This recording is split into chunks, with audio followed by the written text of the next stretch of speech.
Santos do Fundão!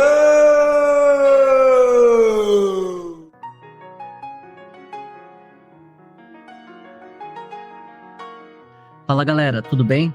Aqui quem fala é Rodrigo Gonçalves e estamos aqui para mais um episódio do Santos do Fundão. E hoje nessa gravação eu estou aqui com... Cris Dias. Tati Boni. É isso aí, pessoal. E hoje a gravação a gente vai falar sobre um santo que é um dos santos que nós consideramos como padroeiro do Brasil. E a gente vai contar um pouco a história, né, e partilhar aqui com vocês de São Pedro de Alcântara. E vamos entender também o porquê desse santo é o padroeiro do Brasil. Para iniciar aqui o episódio, vamos com uma breve biografia. Então, o nosso santo de hoje é o São Pedro de Alcântara, que nasceu em Alcântara, na Espanha, em 1499, descendente de uma nobre família, era um menino simples, orante e de bom comportamento. Estudou na universidade, ainda novo, mas soube igualmente destacar-se no cultivo das virtudes cristãs. Ao obedecer ao mestre, o casto e caridoso jovem entrou para a ordem de São Francisco, embora seu pai quisesse para ele o direito. Na vida sacerdotal, São Pedro de Alcântara foi ordenado sacerdote e tornou-se modelo de perfeição monástica e ocupante de altos cargos, que administrou até chegar com 20 anos a superior do convento e mais tarde eleito provincial da ordem. Franciscano de espírito e convicção, era sempre de oração e jejum, poucas horas de sono, hábito surrado, grande pregador e companheiro das viagens. Como provincial, visitou todos os conventos da sua jurisdição, promovendo uma reforma de acordo com a regra primeira de São Francisco, da qual era testemunho vivo.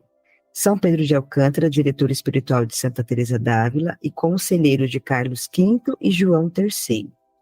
Além de tudo, considerado um dos grandes místicos espanhóis do século XVI e dos que levaram a austeridade até um grau sobre-humano. Entrou no céu com 63 anos. Em 1562, após sofrer muito e receber os últimos sinais do amor, que seriam os sacramentos, que o preparou para um lindo encontro com Cristo. São Pedro de Alcântara soube vencer o corpo do pecado por meio de muita oração e muitas mortificações, conforme veremos. Essa biografia aqui, gente, realmente, assim, diz pouco em vista do que nós vamos falar desse santo hoje, nesse podcast. Então, prestem muita atenção, que é uma história muito impactante. Eu tenho certeza que vocês vão adorar tê-lo como amigo no céu. Diz pouco, mas só aí, né, é diretor espiritual de alguns santos, doutor da igreja, né, uma doutora da igreja, e conselheiro de 2 reis, né? O rei de Portugal e o rei da França. Só isso, né? E nosso patrono, né? E nosso patrono. Um currículo bem humilde aí para começar a gravação, né? E quando fala que é uma pessoa de oração, jejum e poucas horas de sono, é porque vocês não têm dimensão. Falaremos mais daqui a pouco, né? Eu acho que já fica a primeira enquete, né? Para você que está ouvindo esse episódio, o que seria poucas horas de sono? Se a galera já ouviu o episódio da Dulce dos Pobres, foi o primeiro que me impactou, mas esse santo conseguiu ser, assim, mais impactante nesse quesito. Eu tô aqui me chicoteando, né? Tipo, como eu não conhecia a vida desse santo antes, né, gente? Como a gente não conhece, tipo, o padroeiro do Brasil. Vocês vão me ouvir falando muito sobre isso hoje.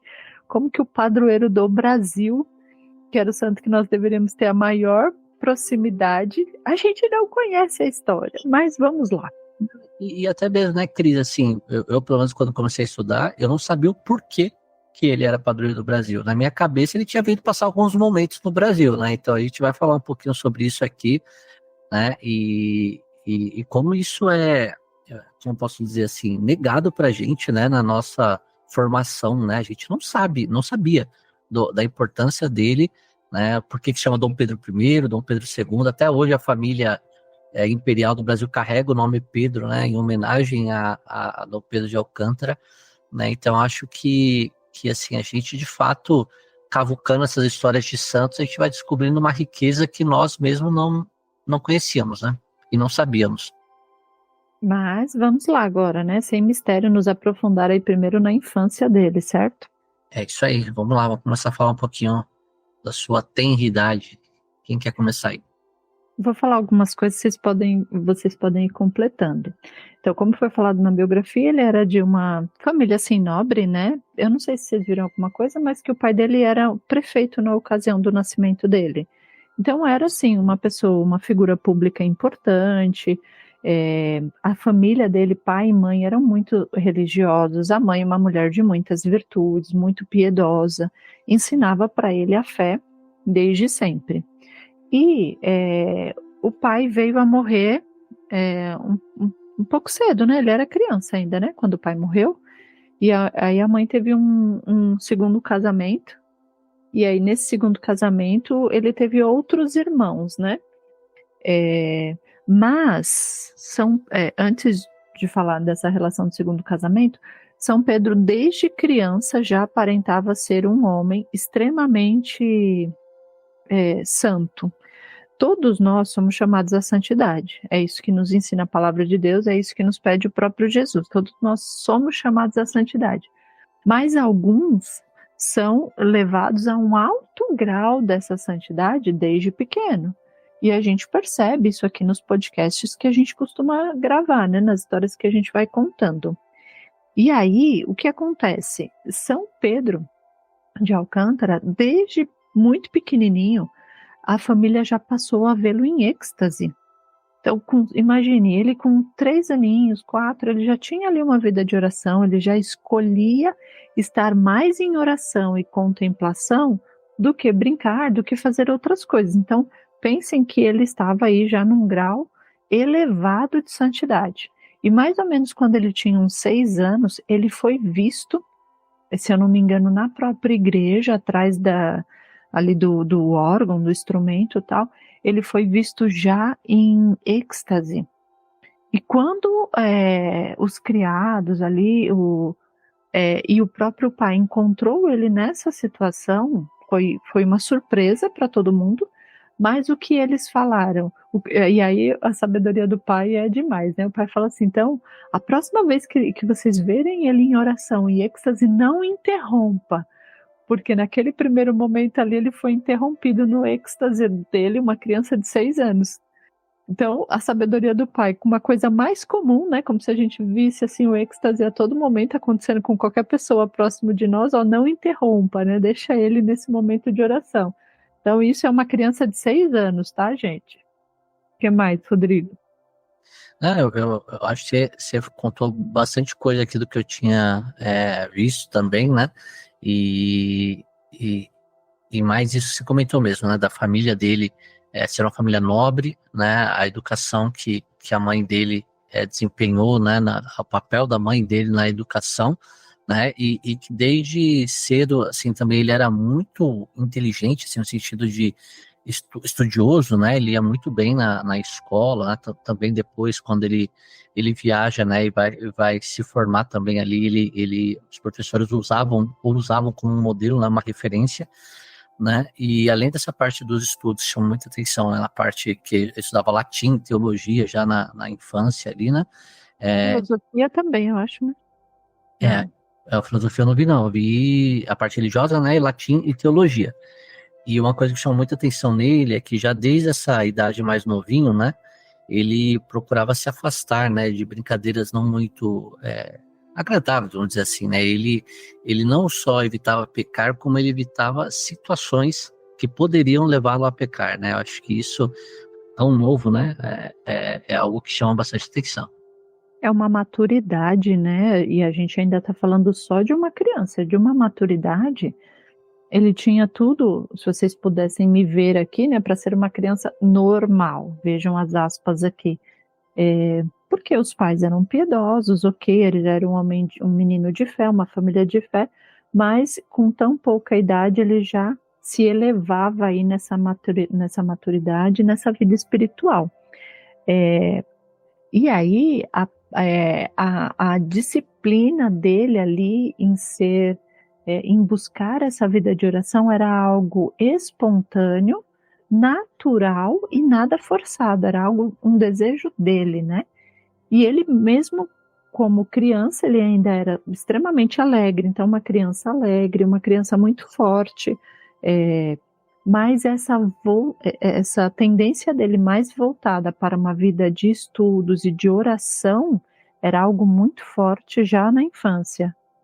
E assim, durante a infância também, Cris, eu não sei se você achou algo referente a isso, mas em uma biografia que eu achei que tem em espanhol mesmo dele, fala que ele já na infância apareceu Maria para ele, a Santíssima Virgem, já indicando que o destino dele era ser frade, né, franciscano, né, e que teve essa aparição de Maria e que desde ali ele já sabia, né, que ele seria frade franciscano. Sim, verdade.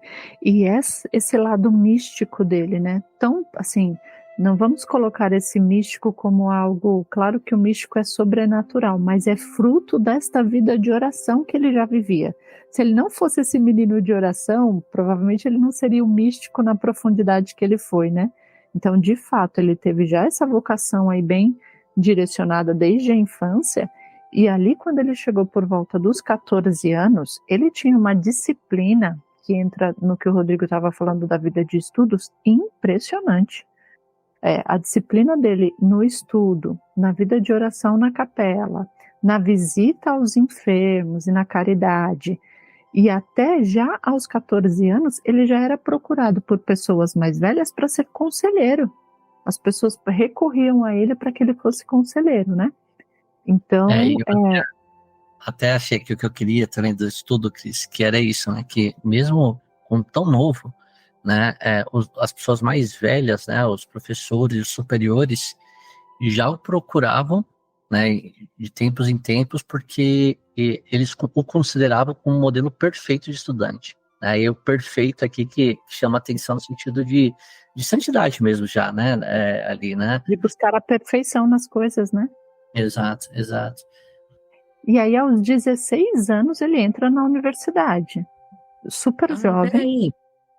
Eu perdi o que vocês falaram da infância, porque a internet não funcionou aqui. Estou usando dados móveis, não sei até quando vai aguentar, tá? Mas eu fiz uma narrativa aqui, um pouquinho dele. Corta a câmera que usa menos dados e também não trava a sua internet. Tá, pronto. Eu fiz uma narrativa que aí eu acho que lendo essa narrativa vai dar um tchan maior. Pode ser? Professora Chique é outra coisa, né? Fez narrativa, não. Manda aí. Não, é o que você falou, mas eu acho que se eu ler de uma forma assim, acho que vai dar um tchan. Aí fica a critério do Marx deixar ou não.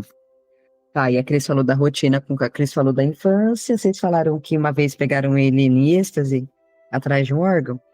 Sim, falamos. Tá, então, beleza, volta aqui. Então, a rotina de um jovem de 14 anos é igualzinha à rotina dos jovens de hoje em dia. Ele morava num apartamento perto de uma igreja. A oração lhe consumia boa parte do tempo.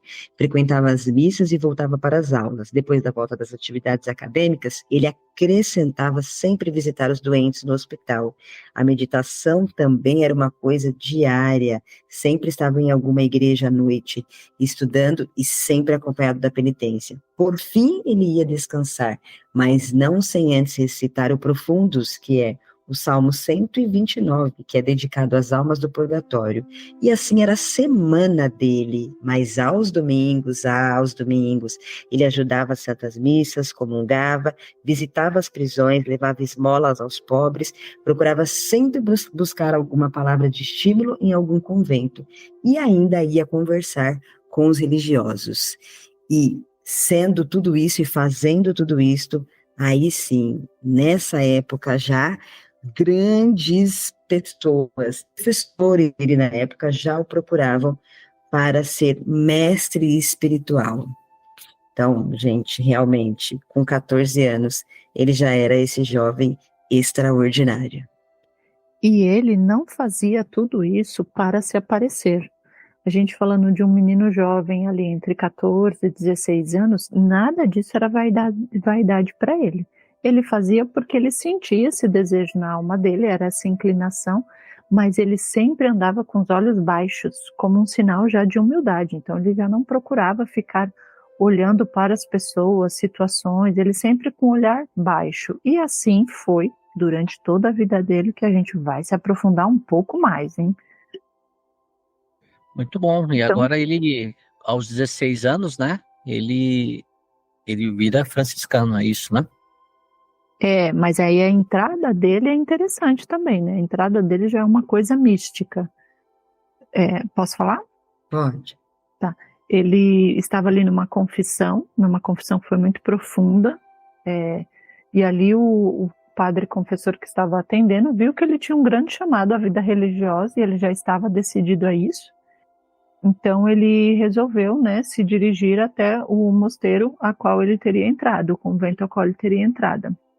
E ele foi, aí eu não sei dizer se é horas depois ou dias depois, mas ele foi a esse mosteiro onde ele daria entrada, e chegando lá, havia chovido muito, e estava também uma ventania muito forte, ele não tinha como entrar nessa casa dos religiosos, porque tinha um grande rio que já estava sobrecarregado por conta das fortes chuvas, não tinha ali nenhum barco para que ele pudesse fazer uso, né?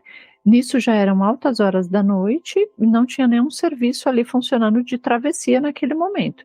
Ele caminhou longas horas do dia até chegar ao mosteiro.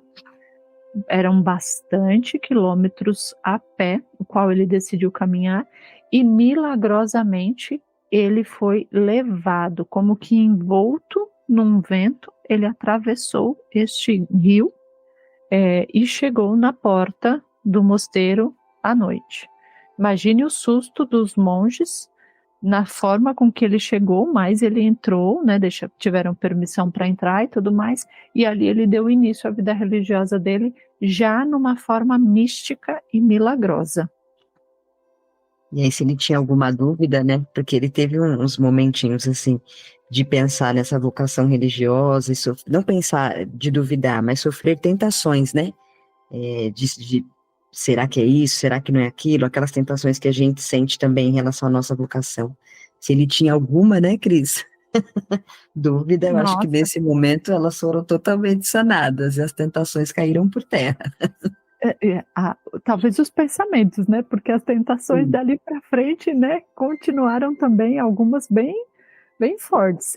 Ali ele continuava de olhos baixos, então assim, ele chegou a conviver num mosteiro por mais de 1 ano e ele não conhecia ninguém no rosto, ele só reconhecia pela voz, gente, porque ele não olhava as pessoas nos olhos, como um sinal de profunda humildade. Aí fala-se da cela dele, a cela dele parecia como me fugiu o nome agora, mas onde os mortos ficam, gente. Não é um túmulo naquela época, que também não é caverna, não vou lembrar o nome, mas uma cela assim de teto muito baixo, toda feita de pedra, porque era um caminho estreito e muito difícil para ele entrar na cela. E ele falava que era sempre para se recordar que o caminho para o céu é estreito mesmo. E que ali naquele formato de cela, ele estava morto para o mundo, era para ele sempre se recordar da morte para o mundo. E ele não foi tratado com privilégios, né, Cris? Mesmo ele já sendo aí essa alma predileta, né, e já tendo assim essa questão mística, ele não foi tratado com nenhum privilégio, pelo contrário, né, ele era tratado com bastante severidade, mas ele sempre exaltava isso, dava glória a Deus, porque ele entendia que para ele era uma situação de exercitar a humildade e ser aquilo realmente que Deus queria. Acho que só uma coisa que eu queria falar também, que é aqui que ele muda o nome, né? O nome dele não era original Pedro de Alcântara, né? O nome original dele era Juan de Garavito e Vilela de Sanabria. E aí ele muda para Pedro de Alcântara, justamente em homenagem à sua cidade, né, Alcântara. E aqui ele vira Pedro de Alcântara, né? Ô, Cris, eu não sei se você queria falar de catacumba, que parecia a sala dele, era isso? É essa palavra aí mesmo. Obrigada. Tentei ficar processando aqui, mas imaginei que fosse essa. Quando a gente pensa nesses santos, né? Eu lembrei um pouco agora de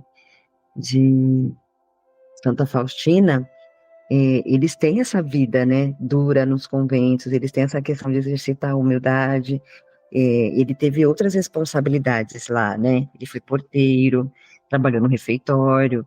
Então, sempre que a gente ouve as histórias de santos como esses, eles passam por essa. Não é provação, gente, mas eles passam por essas situações onde eles necessitam mesmo exercitar essa humildade de servir, né? De servir ao próximo nas pequenas coisas. Eles não chegam nos lugares, eles são grandes, eles são pequenos. E a pequenez deles, né, é que os tornam grandes santos. E sobre isso que você está comentando, né, Tati? Você é cristã, mas sobre a humildade dele. E a gente pensa no tempo que ele viveu, né, a época em que ele viveu. E como Deus, nesse momento, providenciou grandes santos da igreja, né, neste tempo.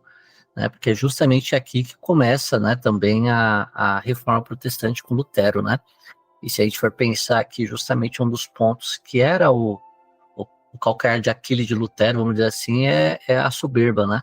E este santo aqui nós vamos ver na história dele, né, São Pedro de Alcântara, que foi um grande reformador, né? Orientador de uma reforma também, lá com Santa Teresa d'Ávila, mas acima de tudo também a sua vida inspirou a igreja a fazer reformas, e lá já ele morto, né, mais para frente vai ter o Concílio de Trento, né, que vai reafirmar muitas coisas da Igreja Católica, muitos dogmas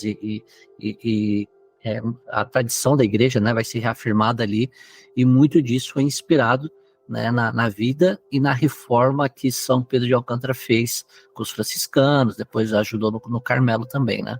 Então, é incrível como Deus vem desde cedo, né, moldando essa humildade nele, porque justamente ali no seu tempo vai viver alguém que por falta disso, né, vai criar um cisma grande ali na Europa, né? Sim, Rodrigo. E ainda nessa questão da humildade que a Cris levantou, e você está falando agora, esse olhar baixo que a Cris falou um pouco antes, não era só para exercitar a humildade, né? Quando eu li, eu me apeguei nisso aqui, que era também para evitar distrações e tentações. E aí eu falei, cara, que incrível isso, né? Porque hoje muitas coisas nos levam a pecar, né? Os nossos olhos nos levam a pecar a todo momento. Então, eu até li a história dele e hoje mesmo, né, eu tentei exercitar isso, né? Às vezes é uma pessoa que incomoda muito no trabalho, e aí hoje eu tive a oportunidade de falar assim, eu tô pensando muito, né, tô com uns pensamentos não muito agradáveis em relação a determinada pessoa, então acho que hoje eu vou trabalhar em outro ambiente, né, porque evita pensar, evita ouvir coisas, evita falar, né, então já é uma liçãozinha aqui, não é o que eu aprendi com o santo ainda, mas é uma lição, né, então se a gente às vezes baixar o nosso olhar, né, a gente vai, nós vamos nos privar de cometer certos pecados e nos privar de certas tentações, então isso marcou bastante para mim nessa questão do olhar baixo, não só a humildade, mas que evitemos essas distrações e essas tentações que os nossos olhos nos levam tanto a pecar. Esse contexto histórico que o Rodrigo falou agora também é bem importante para a gente situar, né, na história dele, e pensar que antes dele ter uma contribuição tão importante para a reforma do Carmelo a partir de Santa Teresa d'Ávila, ele fez essa própria reforma, né, no convento franciscano, e conviveu naquele período tão difícil para a igreja da reforma protestante, da Revolução Protestante, esse momento tão difícil para a igreja, ele, junto com outros, foram como que luz nesse período. Ele conviveu ali, naquele momento, com o próprio São João da Cruz, né, mais para frente um pouquinho, com a Teresa d'Ávila, que foi filha espiritual dele, e grandes reis e rainhas daquela época já o consultava como conselheiro, já queria ele como um conselheiro. No momento em que o poder público, né, e político até daquela época, se submetia sim às instruções divinas. Então o poder público ali, dos reis, das rainhas, se voltava para ele em busca de conselho. Só que ele fugia dessas situações, ele não fazia isso de bom grado. E sempre quando ele tinha que aconselhar alguém, principalmente um imperador, alguém de um cargo público, primeiro ele rezava antes. E ele falava para a pessoa, olha, se eu não voltar mais aqui, é porque Deus não me quer te aconselhando. E se eu voltar, então tenha certeza que Deus me quer aqui como seu conselheiro. E por inúmeras vezes, ele não voltou ao encontro com imperadores, reis, rainhas, porque não era vontade de Deus até que ele pudesse se expor tanto. Mas para alguns, a quem ele foi chamado a ser conselheiro por ordem de Deus, suas intervenções foram extremamente importantes. Houve uma rainha, se eu não me engano, acho que da Suécia, que era protestante na ocasião e que leu o tratado que ele fez na época. Assim que ele escreveu esse tratado foi publicado na região na época, que é o Tratado da Oração e da Meditação. Num período, né, nós insistimos em dizer, onde o protestantismo tinha ali ganhado força. Aí ele cria esse tratado, que é um livrinho extremamente simples e muito prático. E as pessoas que liam sentiam-se realmente convertidas à fé católica. E dentre essas pessoas que liam, eram tanto pessoas populares, como pessoas de grandes cargos públicos. Então, de fato, era um livro que alcançava muitos e que tocava o coração das pessoas. Esse livro foi considerado, na época, até pelo Papa, um livro inspirado pelo Espírito Santo, escrito pelo Espírito Santo. Por isso que em algumas pinturas, algumas imagens de São Pedro, nós vamos ver ele junto com o Espírito Santo, porque é esse Espírito que conduziu ele na escrita desse livro, que é um livro muito lido até hoje, um excelente tratado.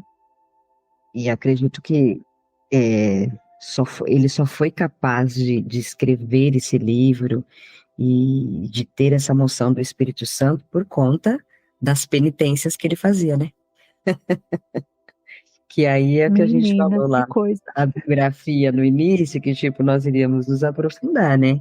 Gente, porque para a pessoa, né, conseguir ser usada dessa maneira, só com muito jejum e penitência. E uma delas que nos impactou muito é que ele dormia mais ou menos 1h30, apenas 1h30.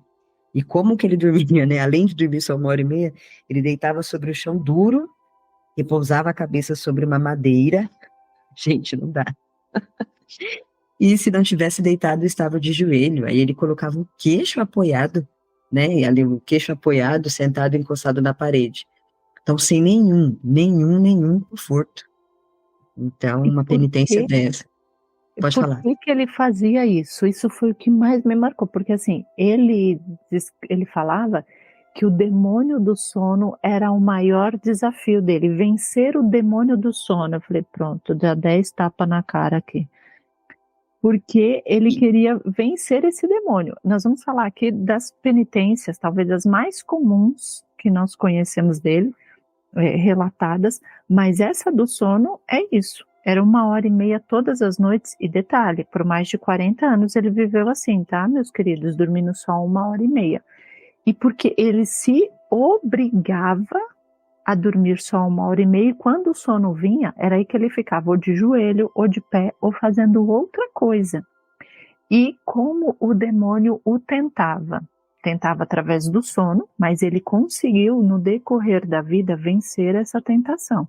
E depois... diz nos escritos que ele suplicava, né? Ele suplicava para o Espírito Santo ajudar ele a vencer essa questão do sono. E quando ele venceu, aí que vem a outra coisa, né? Porque aí o demônio falou assim, bom, não venceu essa, eu vou atacar de outra forma.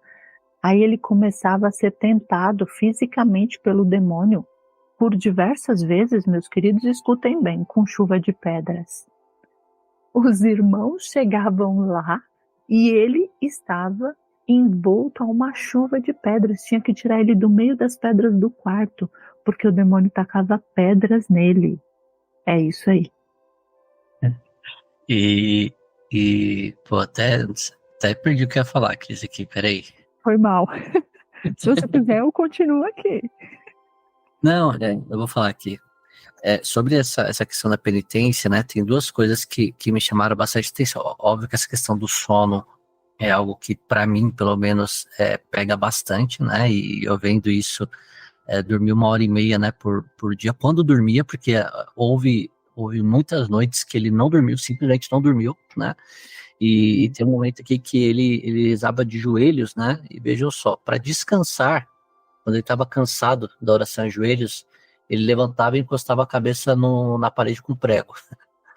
Para descansar um pouquinho, entendeu? Então, isso é algo que me chamou a atenção. E um outro relato também é que quando ele enfrentava o inverno, né? E ele rezava ali para suportar o inverno, ele tirava o manto, abria a janela e a porta do seu quarto, para que quando ele colocasse novamente o manto e fechasse a porta, o seu corpo se contentasse com um pouquinho de calor. Então era isso que ele se permitia, entre aspas, satisfazer seu corpo aqui, né? Ele tirava o manto, abria a porta, sentia todo aquele frio e depois ele colocava o manto para sentir um pouquinho de calor. Era essa a forma dele agradar o corpo dele. Mano, nessa hora não deu. Eu já nem sei qual foi a parte da vida dele que mais mexeu comigo. Nós somos moradores de São Paulo, minha gente, e São Paulo faz frio. A gente tem muitos ouvintes do Nordeste, o nosso abraço para a galera do Nordeste, do Norte do Brasil, mas São Paulo faz frio. E quando eu sou uma pessoa mal-humorada no frio, com sono, com fome e com frio, eu não sei se tem alguém nesse mundo que fica bem-humorado, mas São Pedro ficava, porque com tudo isso que ele fazia, não podia ter mau humor, senão não ia combinar, né, gente? Não ia dar só certo. ele ficava, amiga, eu não ficava mal-humorado, né, assim, que você disse da chuva de pedra, né, então, só para explicar bem explicadinho, ele dormia só 1h30, e nessa 1h30 que ele dormia, acontecia isso. A chuva de pedra, né? Ai, E o que gente, ele só Deus. dizia, diferente de nós que ficamos mal-humorados, ele dizia o quê? Sofro com prazer as violências por amor do bom Jesus. Aí não dá mesmo, né? E tem uma frase dele que, pensando em todas essas penitências e mortificações que nós estamos falando a respeito dele, e aí eu vou destacar, é o padroeiro do Brasil.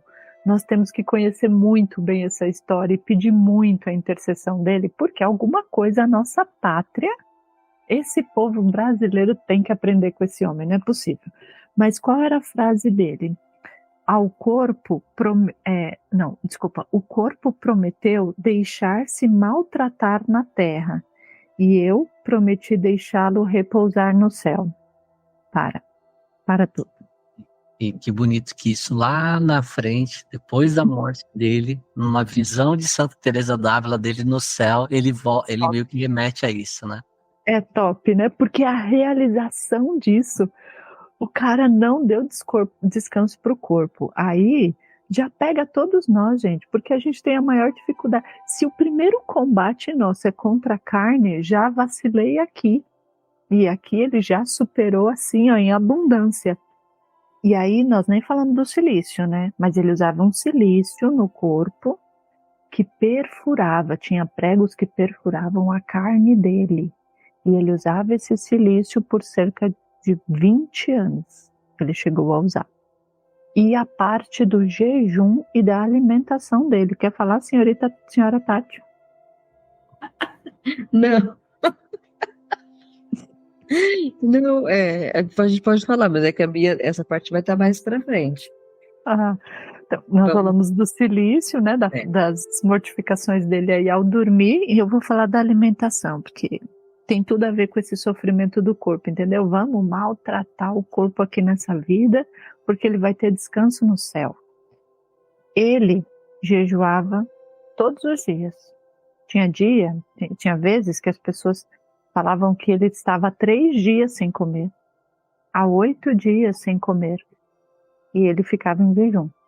E quando ele comia, ele passou a acostumar-se em comer somente um pedaço de pão preto, que nem era um pão novo, fresco, era um pão que ele guardava de outras datas festivas, de outros dias. Então ele era acostumado a comer somente o pão e um pouco de água. E ele viveu neste jejum por décadas, 40 anos aí nessa vida. Somente aos domingos e dias festivos da igreja que ele comia verduras também, porque eram dias de festas, então ele comia verdura, minha gente. Nos outros dias ele comia o pão preto e a água, somente. E No aí dia de festa ele não comia bolo de chocolate. Não, era verdura. E aí eu já vou me adiantar lá na frente, porque eu fiquei pensando, que imagem é essa, gente? Que imagem é essa? Santa Teresa d'Ávila, quando foi se encontrar com ele, descreveu que ele parecia raízes de árvores ressecadas. Sabe um galho de uma árvore, uma raiz de uma árvore que já está ressecada?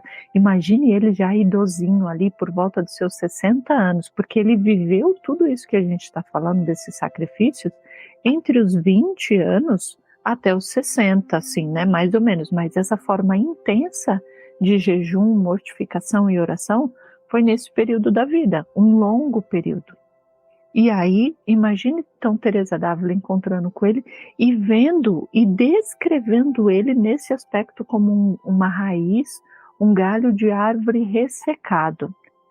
E em algumas das direções espirituais de Santa Teresa, ela fala com ele: por que você é tão caridoso comigo e tão exigente contigo? E aí ele dá uma resposta para ela, não sei se eu vou achar essa resposta aqui, mas ele diz, e aí o que ele ensina para ela? Que a virtude dos santos é essa mesmo, né? Eles são muito exigentes consigo próprio, né? Consigo, e mais caridosos para com os outros. E era isso que ele fazia. E ainda no campo aí das mortificações, dentro do campo da castidade, quando ele se sentia tentado a isso, ele se jogava nas poças de água gelada. Poças de água gelada, a exemplo do seu fundador, São Francisco de Assis, né? Que era assim que ele vencia os desafios e as tentações da castidade. Misericórdia.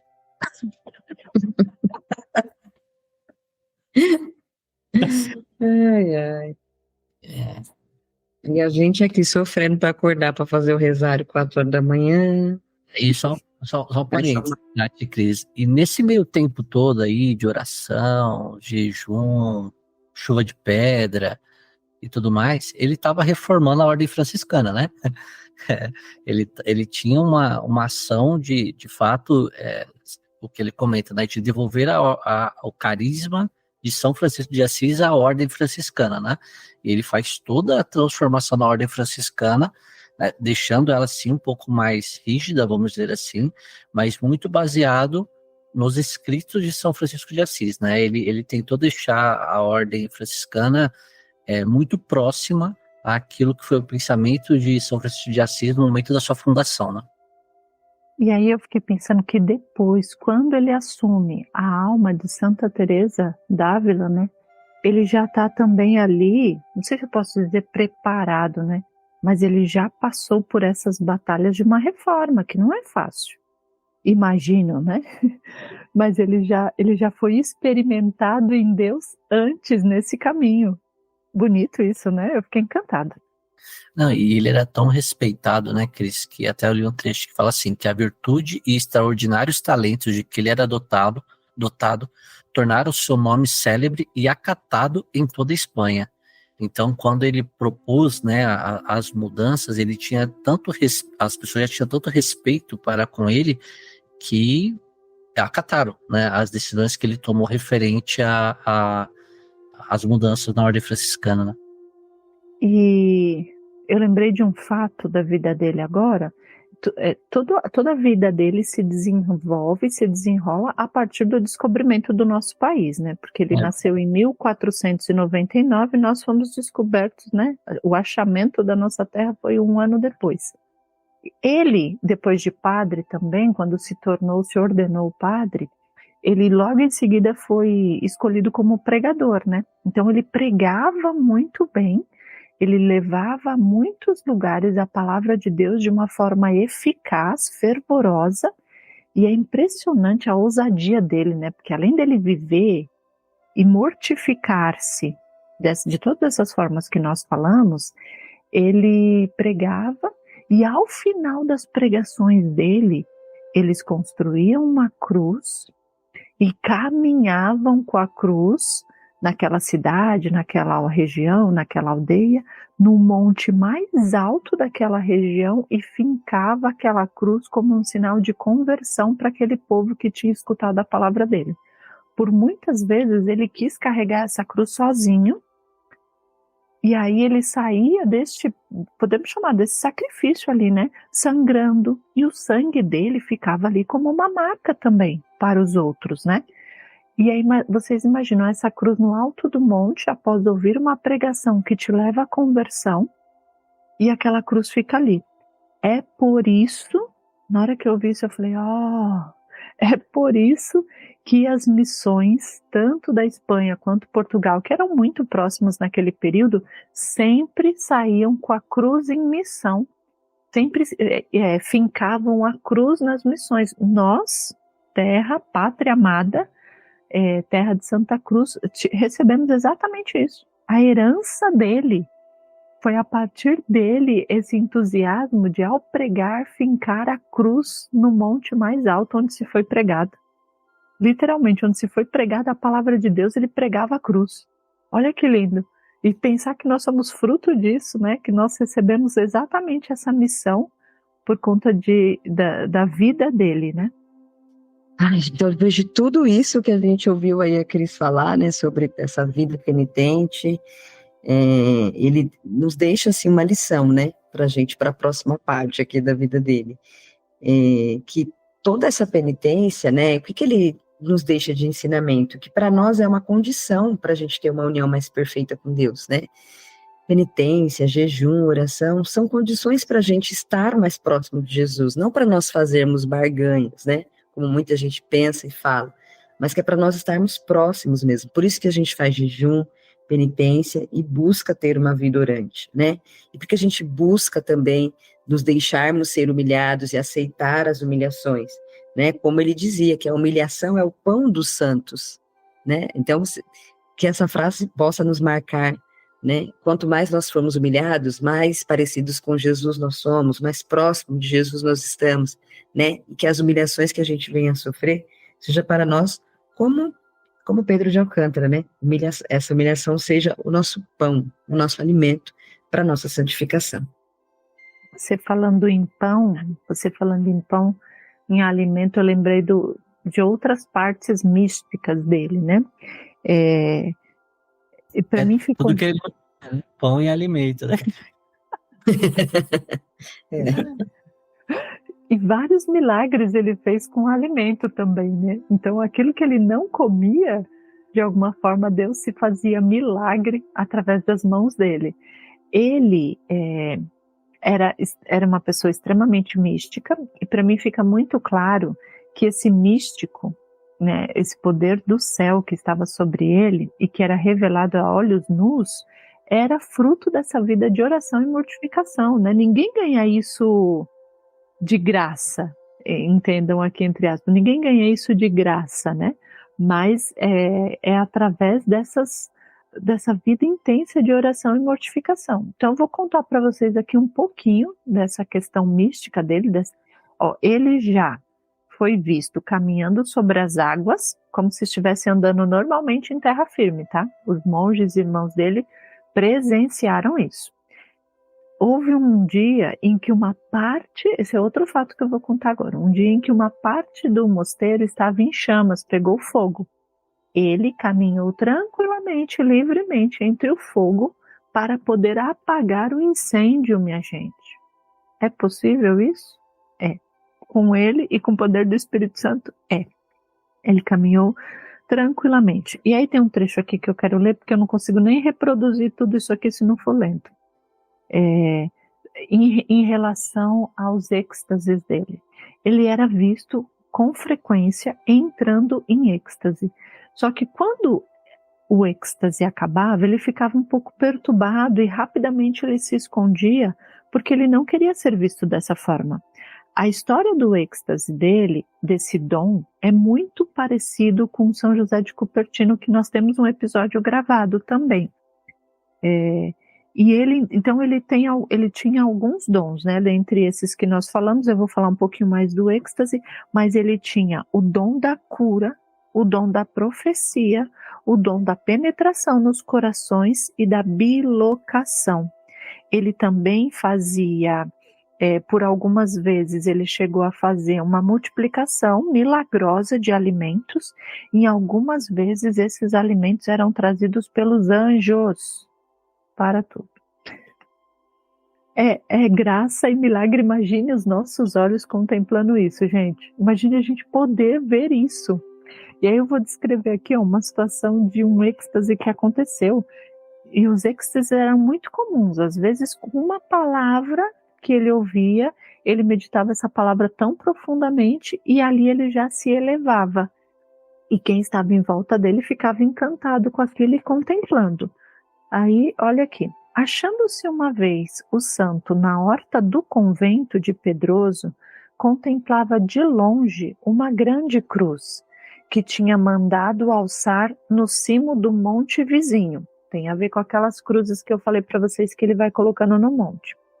A lembrança da paixão do Salvador, ele é arrebatado em êxtase, levanta-se do solo, atravessa o espaço, chega ao cimo do monte e para diante da cruz, suspenso no espaço e de braços abertos.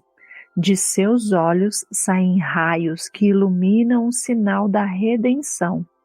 Também da cruz partem raios que fazem brilhar o rosto desse santo. Ao mesmo tempo, apareceu sobre a sua cabeça uma nuvem luminosa, da qual saíam raios de luz mais resplandecentes do que o sol, fazendo brilhar todo o monte. Nunca o céu da Extremadura se iluminou com semelhantes fulgurações. Os religiosos que ali estavam presentes ao espetáculo ficaram maravilhados e cheios de temor, de respeito e admiração. Na hora, prostraram-se por terra. Quando o santo voltou a si, pareceu que ele estava bastante perturbado e desconfortável. Apressou-se em fugir dos olhares dos confrades, voltando depressa para sua cela. Acabei minha parte, gente. Não tenho mais o que falar. Acabou o podcast, amiga? Que isso?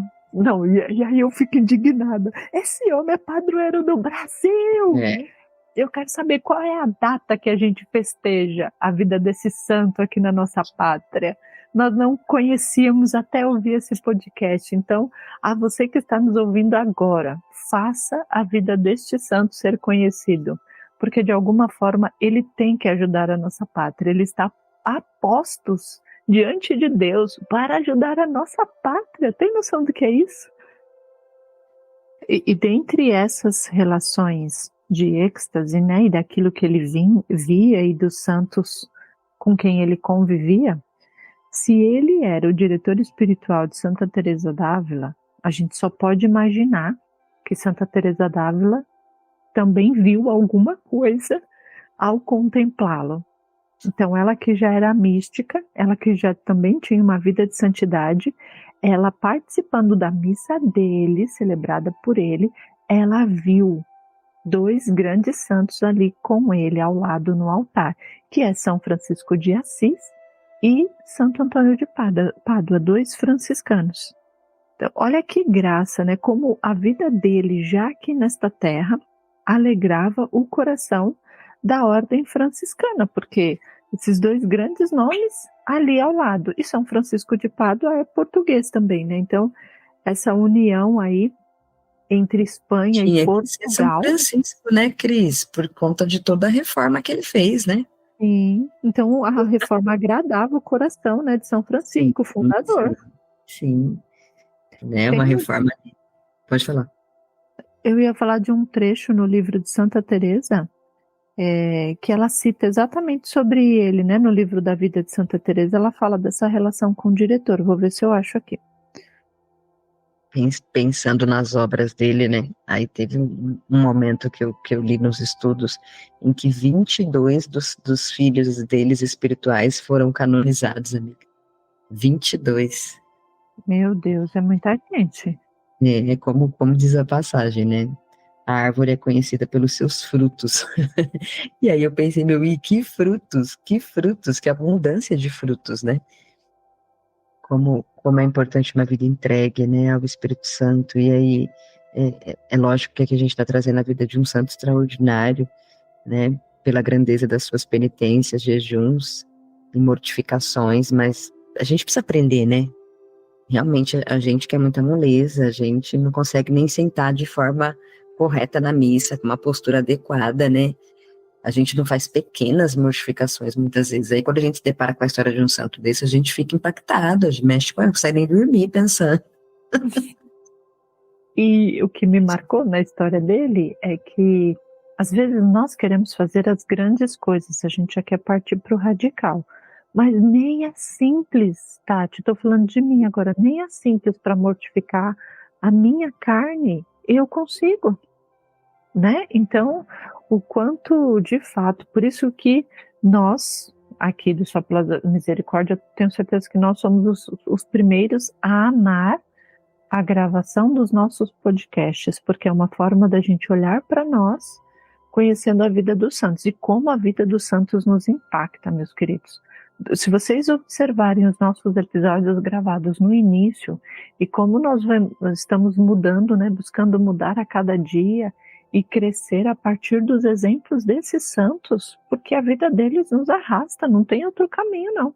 Ou a gente para de fazer isso aqui, ou a gente segue fazendo, divulgando, ouvindo, alcançando os corações, porque de alguma forma todos nós que estamos aqui e você que está aí, nós somos impactados pela vida de santos, pela vida destes santos. Eu achei aqui o trecho de Santa Teresa quando ela fala do diretor espiritual dela. Uhum. No capítulo 27 do livro da vida, ela dá um bom resumo aqui sobre ele. Ela diz assim: durante 40 anos não tinha dormido entre o dia e a noite mais de 1h30. De todas as mortificações, a que mais havia custado no princípio era vencer o sono, e para isso estava sempre de joelhos ou de pé. Quando dormia, era sentado, com a cabeça apoiada num pedaço de madeira fixo na parede. Nunca usava o capuz, nem ao sol, nem à chuva. Não trazia calçado nenhum. Usava apenas um hábito grosseiro sobre o corpo e por cima um pequeno manto do mesmo pano, lembrando que tudo isso aqui é o olhar de Santa Teresa d'Ávila para o seu diretor. E ela continua: acontecia-lhe muitíssimas vezes só comer uma vez a cada 3 dias, e um dos seus companheiros me assegurou que algumas vezes passava 8 dias sem tomar alimento, o que naturalmente acontecia nos grandes êxtases nos quais era arrebatado pelos ardores do amor divino. Na sua mocidade, tinha passado 3 anos, disse-me ele uma vez, num convento da ordem sem conhecer nenhum religioso, a não ser pela voz, pois nunca levantava os olhos. Já era velho quando tive a felicidade de conhecê-lo. Seu corpo era de tal modo magro que parecia feito de raízes de árvores. Com toda esta santidade, era muito afável, embora de poucas palavras, a menos que fosse interrogado. Sua conversa era muito agradável, porque tinha espírito encantador. Se o santo era tão rigoroso para consigo, para com os outros era suave e compassivo. Um dia, ao me exortar e moderar as minhas austeridades, eu perguntei: por que, padre? Por que tanta indulgência para comigo e tanto rigor para convosco? Replicou São Pedro com humildade: mérito não tenho neste regime, porque em mim já é um hábito. Fim. Então ele já fazia com tanta naturalidade e afinco já há tantos anos que para ele já era um hábito. Ele já dizia para Teresa que aquilo não era mais um sacrifício para ele, era um hábito. Claro que eu imagino que devia ter algum sacrifício, né? O meu eu não quer entender isso, mas ela entendia que de alguma forma ele era muito amoroso para com ela e para com ele era extremamente rigoroso. É importante dizer que quando ele encontra Santa Teresa pela primeira vez, né, é ele que tranquiliza, vamos dizer assim, Santa Teresa, né, porque ela lhe confidenciou, né, muito angustiada, que algumas pessoas diziam a ela, né, que as visões que ela tinha eram ilusões do demônio, né, e que era, e aí graças a ele, né, ele teve discernimento ali, entendeu, né, o caso dela, e disse que essas visões vinham de Deus, né, e ele, aí, né, através de toda a sua, usou da sua autoridade, né, da sua fama, vamos dizer assim, né, e ele foi até os sacerdotes que a dirigiam, né, e falou em favor de Santa Teresa, né, e aí, a partir dali, né, ele começou a ajudar, virou amigo, né, de Santa Teresa, confidente, né, e orientou nas dificuldades e provações da sua vida espiritual, né, e poxa, a gente tem um episódio de Santa Teresa d'Ávila aqui, né, a gente não está falando também de qualquer pessoa que ele ajudou, não, né, é uma doutora da igreja, né, e isso mostra o tamanho da sua sabedoria mesmo, né, e o quanto o Espírito Santo agia nele, né, a ponto de tranquilizar, né, e aparecer na vida de Santa Teresa num momento talvez tão chave da vida dela ali, né? Muito bom. Ela fala que, aqui um resumo, né, de quando ela encontra. Deixa eu ver se vai fazer sentido nas minhas anotações aqui. Então ela resume o encontro. Assim, quando ele, o mais claramente possível, toda a minha vida e meu modo de rezar, eu vi quase desde o começo que ele me entendia. Então, até então, não tinha ninguém que entendia, porque naquela época o pessoal achava que era coisa do demônio, né? Essa vida mais mística. Então, ele entendia ela, então ela ficou muito feliz, ele entendia a experiência do caminho, né? E ela diz, era o que eu precisava, pois Deus ainda não havia me dado a graça, né, de ter alguém que me compreendesse. E aí, mais tarde, de fazer que os outros também a entendessem, né? Então, além dele dar a graça de entendê-la, mais tarde os outros também passaram a entender. Então, esse encontro traz consolo para Santa Teresa d'Ávila, né? Ela fala assim, não tô louca como as pessoas pensam que eu tô louca, enfim, alguém acredita em mim. Então, isso traz consolo, conforto e segurança para ela, né, ser quem ela foi.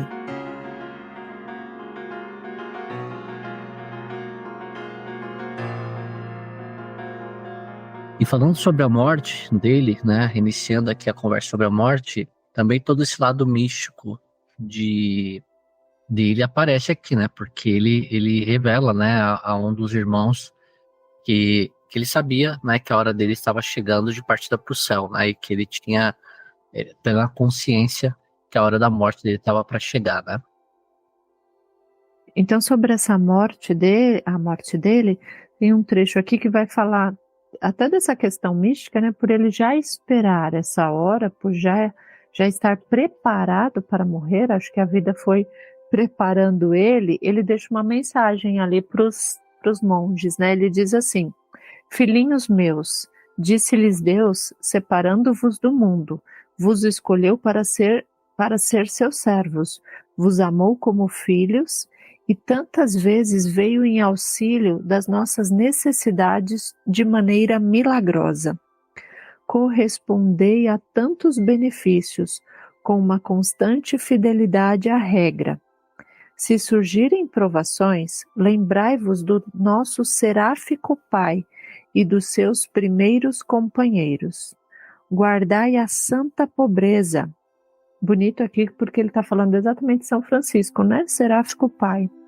Guardai a santa pobreza, herança que Jesus Cristo, nascido numa manjedoura, morto na cruz, deixou-nos aos nossos, que São Francisco nos transmitiu. essa foi a mensagem dele final aos filhos dele ali no mosteiro. E aí ele, depois de exortar, né, como esse bom pregador, e sem descanso ainda nas orações e na mortificação, então mesmo ali prestes a morrer, ele ainda estava se mantendo nas orações e na mortificação.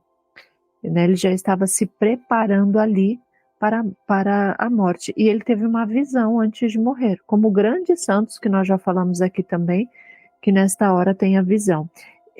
O que nós temos aqui descrito? Ao aproximar-se da última hora, o santo foi consolado por uma visão do céu. Uma luz sobrenatural iluminou-lhe e iluminou a cela.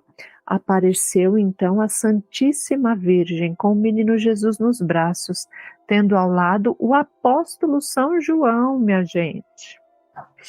Depois dele receber com piedade angélica os últimos sacramentos, ele pediu perdão aos confrades dos maus exemplos que julgava ter-lhes dado. E aí ele recitou o salmo: alegrei-me quando ouvi que me disseram, iremos para a casa do Senhor. Oh, que lindo! No mesmo instante, uma luz do céu iluminou-lhe a cela e enviou-se e ouviu-se uma suave melodia cantada pelos anjos. Ai, meu Deus. Depois da sua morte, ele apareceu a Santa Teresa. Isso aí já é um outro momento que acho que a gente até vai falar um pouquinho mais, mas depois da morte ele aparece a Santa Teresa e diz: feliz penitência que me alcançou tão grande glória. Então ele aparece lindo e majestoso ali para Santa Teresa, e é um sinal para a gente de que, de fato, a via que ele fez de santificação, através dessas penitências e mortificações, era o caminho que Deus queria para ele. E aí nós voltamos a nos perguntar aqui no nosso programa: qual é o caminho que Deus quer para você? Qual é o caminho que Deus quer para mim? Nós estamos conseguindo traçar este caminho? Ao retornar, né, ao aparecer para Santa Teresa, nós entendemos que São Pedro de Alcântara cumpriu o bom combate aqui, nesta terra.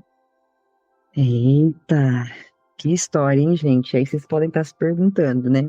Mas por que ele é escolhido como padroeiro do Brasil? Cadê a passagem dele pelo Brasil? Porque eu fiquei pensando, né? À medida que eu ia lendo aí.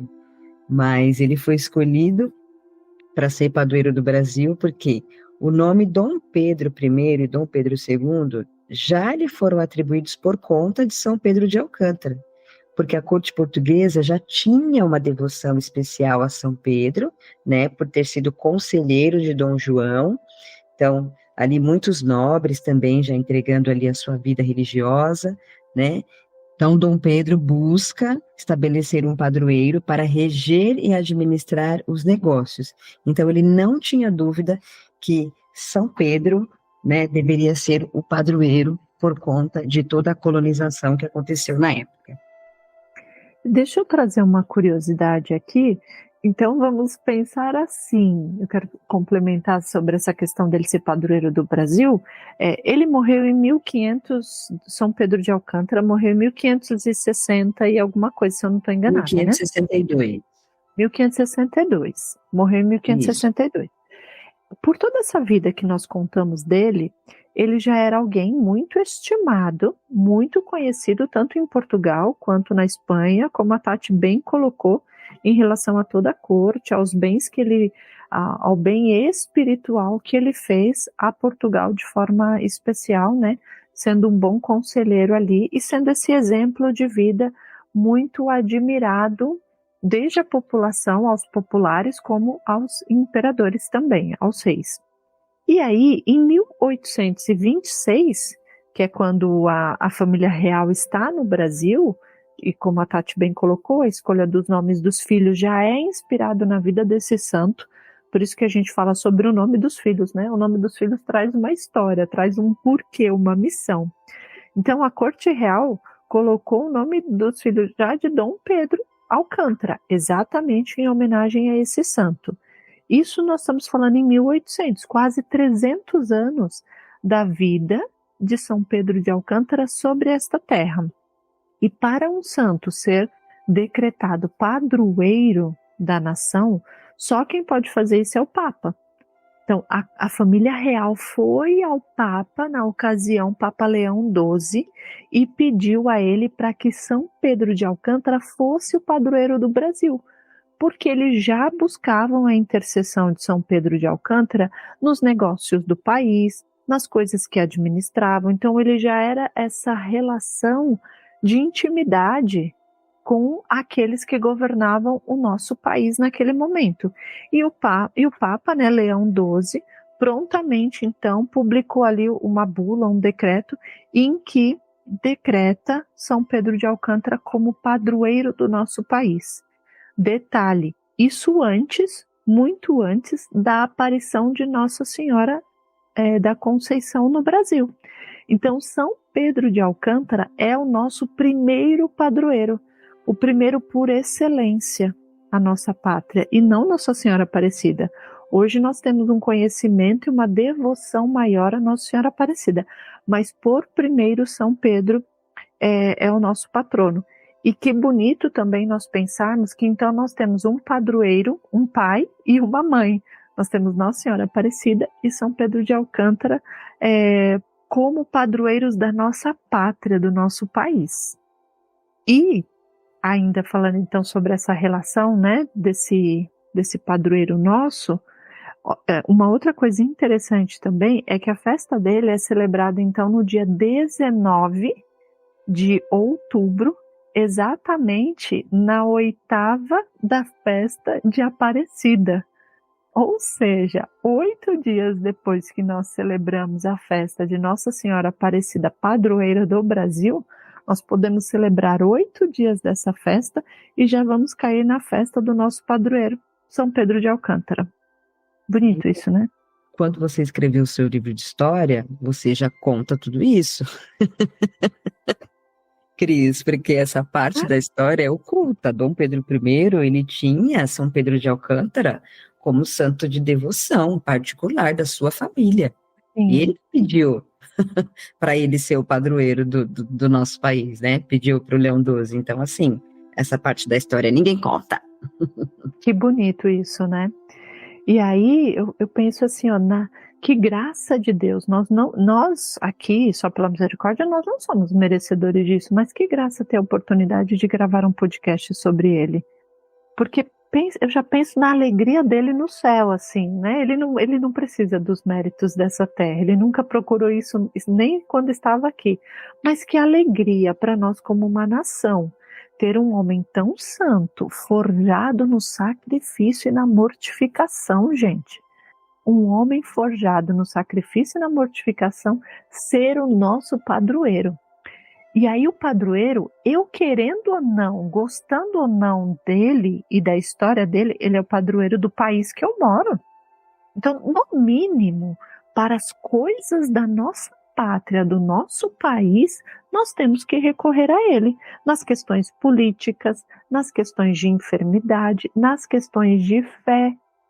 Nós somos filhos de Portugal e a escolha do nosso padroeiro vem exatamente deles, dos nossos pais, por primeiro. Então nós temos que recorrer a São Pedro de Alcântara e que alegria gravar esse podcast. Se pudermos fazer alguma coisa por São Pedro de Alcântara, estamos fazendo agora, que é estudar a história dele, conhecer e divulgar a história dele, para a partir de agora nós começarmos a recorrer a essa intercessão. Então eu termino aqui assim, completamente agradecida a Deus pela oportunidade de conhecer a vida de São Pedro de Alcântara. E falando de intercessão, Cris, Santa Teresa d'Ávila diz que Nosso Senhor não rejeitaria nenhuma súplica que fosse apoiada na mediação de São Pedro de Alcântara. Então, eu não sei tá vocês, aí. não sei vocês, mas eu me sinto convencida a recorrer aos favores de São Pedro de Alcântara, por toda essa história. E aqui, para finalizar, é o conselho que Santa Teresa d'Ávila diz. Excelente, era o que a gente precisava para encerrar. Se Santa Teresa d'Ávila falou, quem somos nós para desfalar qualquer coisa? Imagina, discutir com a doutora da igreja, jamais, é só acatar. Se alguém não concorda com o que ela disse, pode voltar, que certeza que tá errado, né? Não ela. Vamos pro encerramento, então? Vamos! A gente vai para aquela parte do que a gente aprendeu com este santo. Quem quer começar? Deixa eu começar logo, que eu já passo minha vez. Senão, se eu ficar por último, vai ficar mais difícil ainda. Eu conhecia zero da história dele, eu não conhecia nada. Também não tinha ideia das contribuições dele com o nosso país, se ele tinha passado por aqui. Mais do que isso, né? Ele deixou as marcas dele aqui espirituais, de trabalho, de virtudes, de intercessão e de modelo de vida, né? Então, isso até me vem agora. Se os nossos primeiros reis aqui do Brasil tiveram ele como exemplo e recorreram a ele, para mim esse é o primeiro passo que eu preciso já buscar. Então, conhecendo a história dele, tê-lo como exemplo. Então, se a família real fez isso e escolheu que ele fosse o nosso padroeiro, porque os tinham como exemplo e não por qualquer outra coisa, quem sou eu para não conhecer a sua história e tê-lo como exemplo? E essa parte da mortificação da carne, para mim, algumas coisas me custam muito. Então, é a isso que eu também quero aprender e recorrer a ele. E ouvindo algumas coisas, né, me preparando para estar aqui também, eu ouvi um comentário de uma pessoa nas redes sociais que ela falava exatamente assim, que um padre comentou que fazia muito tempo, muitos anos, que ele não via no confessionário ninguém falar sobre os pecados contra a pátria.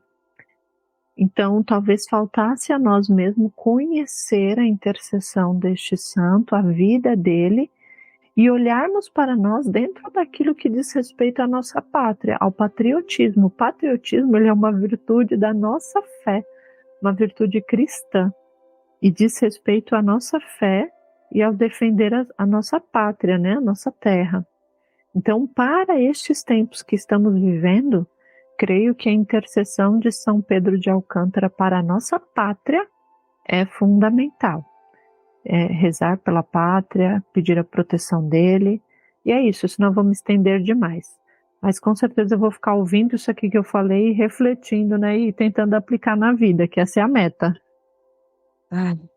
Vamos lá. Eu, nos estudos e ouvindo aí, sabiamente aí a Cris contar a história, eu aprendi que eu não devo só decidir fazer o jejum e a penitência, mas eu preciso suplicar, né? Eu preciso suplicar a Jesus que me conceda a graça de conseguir jejuar, né? De conseguir fazer a penitência, de conseguir mortificar o meu corpo, tá? E aprendi que, com Santa Teresa d'Ávila, que preciso pedir a intercessão desse santo, né? Então, como a Cris disse, um santo que eu não conhecia zero também, e hoje está aqui, para que nós possamos recorrer à sua intercessão com toda a fé, pedindo muito por essa pátria que precisa demais, demais, demais. E aí me remete também a ver como eu tenho orado pouco por essa nação, né? Então, já colocando mais uma coisa. Então, resumindo, suplicar para que eu consiga fazer as devidas penitências, jejuns, pedir a intercessão desse santo e rezar pela pátria. Muito bom. Eu vou um pouquinho na linha da Tati também, né? Eu vendo as mortificações dele, principalmente com sono e comida, não vou dizer que eu aprendi com ele, porque eu acho que é mais desafio que pôr em prática, né? Mas também saber da conquista dele quando morreu e na visão que Santa Teresa teve dele, né? E onde ele fala que valeu a pena, né, fazer esse sacrifício. Eu acho que é procurar mortificar um pouco mais, né, as nossas vontades, nosso corpo, né. Eu acho que a gente ainda eu pelo menos estou bem longe, bem longe do que ele fazia, né? Mas eu acho que também o pouquinho que eu melhorar nesse quesito já faz uma diferença também. E sobre o Brasil, né, que vocês comentaram, né, quando a Cris falava, vinha muito na minha cabeça assim, né, o Estado ele pode ser laico, né, mas as pessoas que compõem ele não. Né? Então nós somos cristãos e nós somos um país cristão, né, e o Estado ele vai ser o reflexo daquilo que a gente for como cristão, né. Então que a gente peça a intercessão de São Pedro de Alcântara para que a gente seja bons cristãos, para fazer boas escolhas, para que o Estado reflita de fato, né, os comportamentos e as virtudes de Cristo, né? Então acho que depende muito da gente também ser mais cristão dentro do nosso país para que ele se transforme, né? E não é à toa, né, que a gente tem um padroeiro desse aqui, né? Algo Deus quer nos mostrar aqui, né, com isso, de tanto sacrifício, tanta mortificação. Talvez a gente precisa fazer um pouquinho disso também pelo nosso país, dobrar mais nossos joelhos, né, e mortificar mais a intenção do nosso país para que ele de fato possa ser reformado, né, assim como São Pedro reformou os franciscanos. Mas resumindo, né, eu acho que para mim o aprendizado fica de fato essa mortificação da carne, de fato, do corpo aqui, né, que é algo que eu preciso evoluir bastante. Com a história dele, a gente fica até constrangido, né. Totalmente, a gente se constrangia a cada leitura, a cada partilha aqui. Muito bem, pessoal, e aqui encerramos mais um episódio de Santos do Fundão. A gente espera que vocês tenham gostado, né? Comentem, né? Escrevam aí o que vocês acharam, partilhem algo que de repente a gente não falou aqui ainda, fiquem à vontade de compartilhar conosco. Muito obrigado por mais um episódio, valeu Cris, valeu Tati.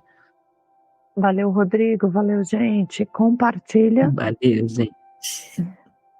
Compartilha e escuta os outros também, né? Porque tem uma sequência boa aí. A vida de santidade é só Pela misericórdia! Só pela misericórdia mesmo. São Pedro de Alcântara, rogai por nós. Rogai por nós.